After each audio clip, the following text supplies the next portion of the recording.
All right, guys, John Baranick, Phoenix Bass Fishing League Pro. Wanted to do a short video on Minn Kota Ultrex steering issues. Did some troubleshooting with some help from a couple of phone calls with Minn Kota.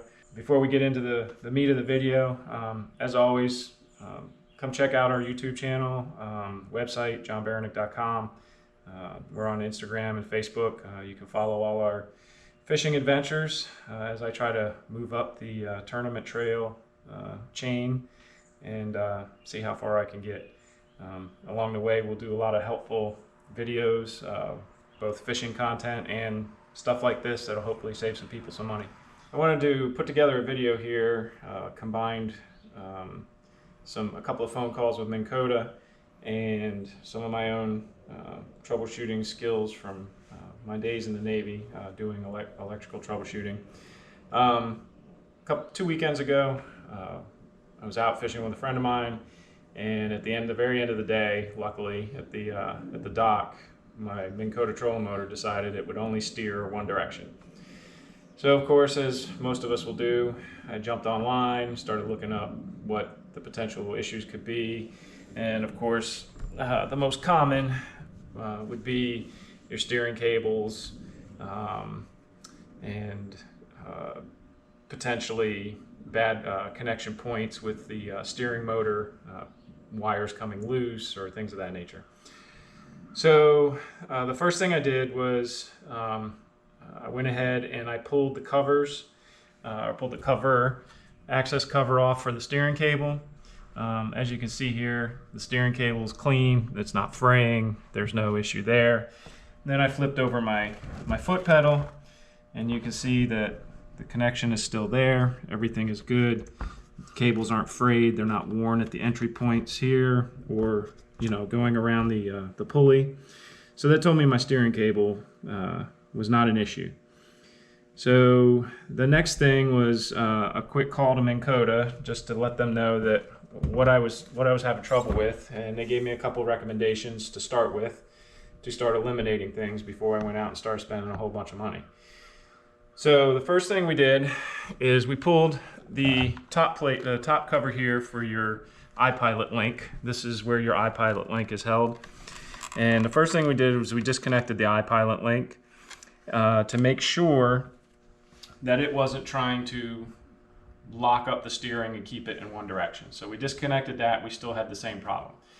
By the way, this problem was it'll steer in one direction with the pedal freely, and it would the pedal would be locked trying to steer it the other direction unless I turned the head manually, and then the pedal would move with it. So again, that was another indication that mechanically speaking, everything was probably fine. So after eliminating that was the first thing. The next day, I made another call. They actually sent me an email highlighting a couple of other troubleshooting points. First of which was, and what I had seen online in other videos, was the possibility of the motor, the bolts that hold the steering motor, which is in this head right here, coming loose and the motor spinning and shearing the cables off. So what we needed to do was to first eliminate that and also eliminate the cables being the two wires that go to the steering motor being an issue. So those two wires right here are a black and white wire. They go all the way from the main control board all the way up to the steering motor. So the first thing I did was inspected the plugs, make sure that they were in good condition. They weren't spread apart or anything like that. They're very small. What I found to be helpful was taking my cell phone, putting it on like I was going to take a picture and just zooming in on it, and then I could get a really good image of what it looked like. The connection points look good. So then I took a meter, put it on resistance, and I have a special set of leads that have a really small point to them. And then all I did was do a resistance check on that wire going down to the motor. Now all I was looking for was to get some kind of resistance. I knew if I got infinite resistance that it was probably the wire was sheared and it was open. And so as you can see, if you look down at the meter there, I got 4 ohms resistance. That's basically reading the windings of the motor. So that tells me that the motor is connected from this point into here into the motor. So everything here is probably good, which was nice because that means I didn't have to take this apart, which watching some videos, that was kind of a pain. So the next thing to do would be to check this wire all the way down to the control board. So what I did was I read out each side. So I did a resistance check on the white here to the white down here. It was good. Black, it was good. Read between them, made sure it wasn't a short. That was good. So then the next thing to do would be to disconnect the black and white wires here at the control board. Now, what you're looking for is a DC voltage reading when you go to move the pedal. And what I found was when I moved the pedal one way, I got the voltage reading. When I moved it the other way, I did not. So that was an indication that the control board, the main control board, was malfunctioning. There's another common problem with the steering, and I'll tell you what separates this from that problem. The other common problem with the steering is the steering board sensor. These things are known to have an issue with the steering board sensors to the point that Minn Kota in some instances has just replaced them for free. The biggest difference with that is if you can control your Minn Kota and make it steer both ways using either your remote steering, your IPilot steering on your Hummingbird unit, then that means that it's the steering sensor in the pedal, which is underneath the pedal. It's going to be hard to see under here, but it's a sensor board up underneath the pedal here. You have to take the pedal off to get to it. If you can control it doing that, that means it's the steering sensor in the pedal, which basically reads where the pedal is in the steering mode. If you can't control it that way, if you still have the same symptoms trying to control it with IPilot or remote steering, then it's generally a control board issue, which is what we ended up with. So what we had to do is we took obviously we had the bottom plate off. We ordered a new control board, about $250, which is a lot cheaper than a whole new motor. So basically the tools we needed, just a couple of screwdrivers, different sizes, Phillips, flathead, a couple pairs of needle nose, a pair of cutters. This came in handy taking the two sensors off on the other side. Just having a right angle screwdriver because it's kind of tight. I didn't want to take the foot pedal off it because that's kind of another pain. So I was able to basically do this swap out without taking the foot pedal itself apart, just taking the bottom cover off, undoing all the wires. Some potential things to look out for when you're replacing this. First of all, you want to make sure that you get all your cables zip tied back down so that they don't get pinched when you go to screw your foot pedal back down.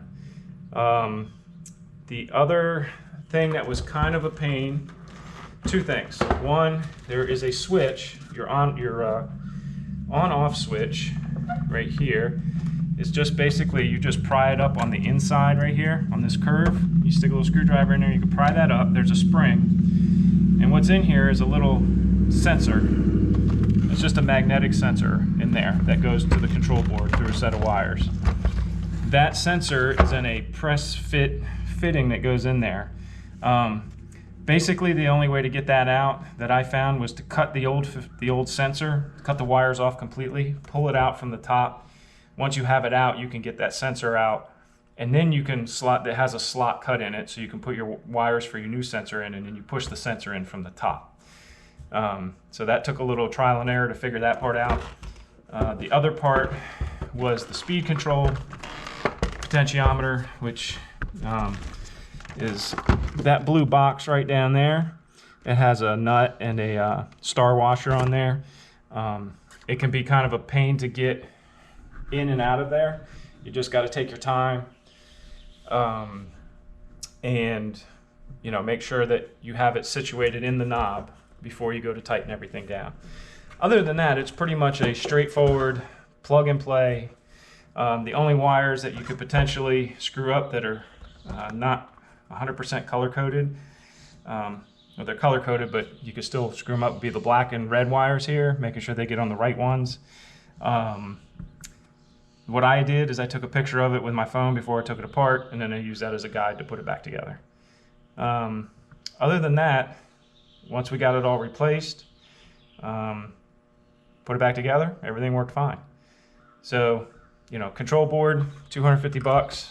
Did it ourselves. Probably saved another, you know, 500 bucks from a shop to do it. Took me, once I actually narrowed it down and figured it out, it only took me maybe 2 hours to pull it apart, put the new piece in, and everything's working great.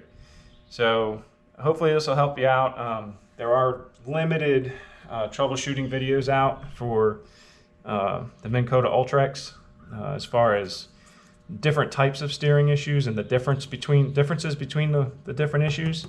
I'll go through them again real quick. A steering sensor board issue will be when you can control it from another source other than the foot pedal. That's generally speaking going to be a steering board sensor issue. If you can't control it at all and you have this continually the same symptoms, you need to start looking other places, such as the wire going up to the motor being damaged, potentially internal to the steering head, the motor being damaged, and the possibility of your IPilot Link interfering with the signals going back and forth. Takes about, once you know all that, takes literally 15 minutes to isolate it down to what it is. It's a 2-hour pull it and put a new one in, and you should be back up and running. So again, hopefully this helped you guys out a little bit. Most of this information came from, like I said, 2 calls to Minn Kota, and I'll probably save you a good 2 hours in wait time, because that's what it took me. I was on hold for an hour each call before I actually got to speak to anybody. They were excellent once I got through to somebody, very helpful, sent me emails back and forth very quickly, and was able to get it back up and running. So hopefully this helps you guys out, and as we get some more of these types of things, we'll put some more videos together for them. Everybody take care. Put that in the blooper reel. I need to put this angle.